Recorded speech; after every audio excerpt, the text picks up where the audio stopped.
Hey there guys, Jeff here with Grid City Fitness and Performance, and today I want to talk to you about the importance of focusing on only the next step. Too often I see people and have questions from people, and even myself included has done this before, where I ask about something that is 10 to 15 steps ahead, not realizing that I'm actually hindering my ability to perform or get started because I'm looking too far ahead. Imagine you're on a staircase, and that's what I have drawn behind me. Looks much more like a snake, but imagine this is a spiral staircase, guys, and each red squiggly is a line, or not a line, a stair. Now imagine you were to start at the top of the stairway. You have a dark stairway, and each stair you take lights up. So as you take the step into the next stairway, or stair, the stair itself lights up. Now you wouldn't necessarily care about looking 10 steps ahead, because what you need to focus on is the singular step right in front of you, okay?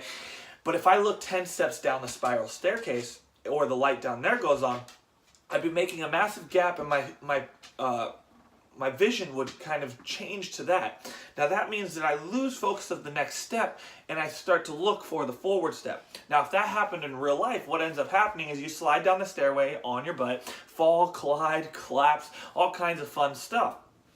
But in life, we want to look at the staircase, or the spiral staircase, and see what 10 steps ahead looks like.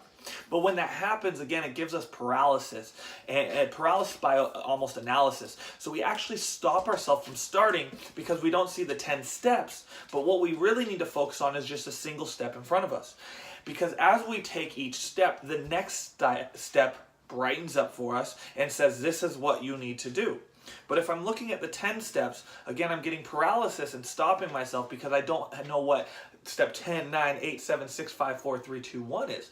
But the truth is, again, all I need to know about is step 1. What is step 1 in this case? And once I get to step 1, then the next step lights up for me, and I can take the step to the next step. And so let's imagine this is your nutrition, right? So a common question might be like, what do I do when I get to my goal, right? Now imagine I ask this question, what do I do when I get to my goal? But now let's imagine that my goal is 26 pounds away.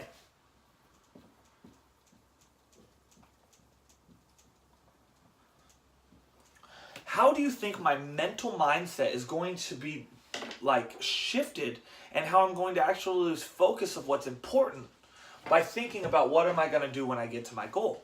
My goal is 12 weeks out in this case.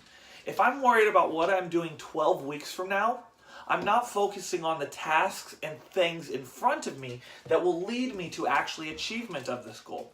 So what I need to do first is actually look at the first step. In this case, the first step is not what do I do when I get to my goal, it's what do I do to start this goal. And then the first step will be presented. And in this case, the first step would be something like track nutrition. And then once you've taken step 1, which initiates you to track nutrition, step 2 would be improve nutrition. And inside of these, we might have other steps, such as workout 3x. And another one, after we start tracking nutrition and we've started to improve nutrition and then we start to work out, the next one might be adding a little cardio. But what again happens here, guys, is if I just look at this as one whole picture, all the steps are going to come together as they need to be. But again, if I'm worried about adding cardio before I focus on my nutrition, my steps are out of place, and this is when we get frustrated, overwhelmed, and even stuck. And the last thing you want to do when you're starting to try and achieve a goal is actually get yourself stuck because you're looking too far ahead. So for most people, don't imagine putting on goggles.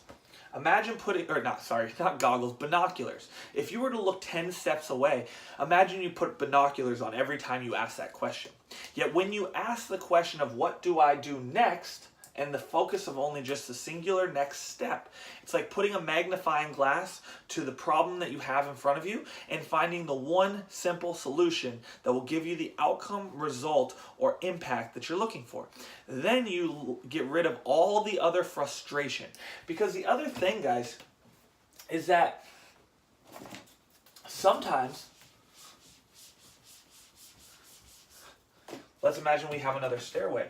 Sometimes we might have stairs that would be going and they actually end up at a lander, right? So a nice plateau or an area that might want to change. If I'm worried about 10 actions down, I haven't, one, focused on the first couple steps, but two, I might need to go back up or I might want to go a different direction. So by focusing only on the next step, you allow yourself to perfect each movement or each process and piece. It also allows you to not feel overwhelmed and completely lost. Because again, like if I'm worried, imagine this, guys, you live in Seattle, you're road tripping to California. I don't need to know the last 17 turns to get to my destination in California. What I need to know is how to get from my house currently onto the freeway. And then once I'm on the freeway, all I need to know is how to get from the freeway to the point in California where I get off the freeway. And then when I'm in California, all I need to know is what is the next turn then, right? I'm not going to be looking 17 steps ahead because on the map, all I need to know is where I'm going next. And that's the same thing with why you need to focus on only the next step and not 10 steps ahead. So when you find yourself asking, well, what do I do here or here or here? Ask yourself and stop yourself and ask, what do I need to do next? What is the next step? Okay? And that reduces anxiety because anxiety comes from not being able to or not doing the things that you know you need to. Right? So if you know you have 10 things later on down the line, you're going to be anxious for them and not do the first things that lead to those other 10 things.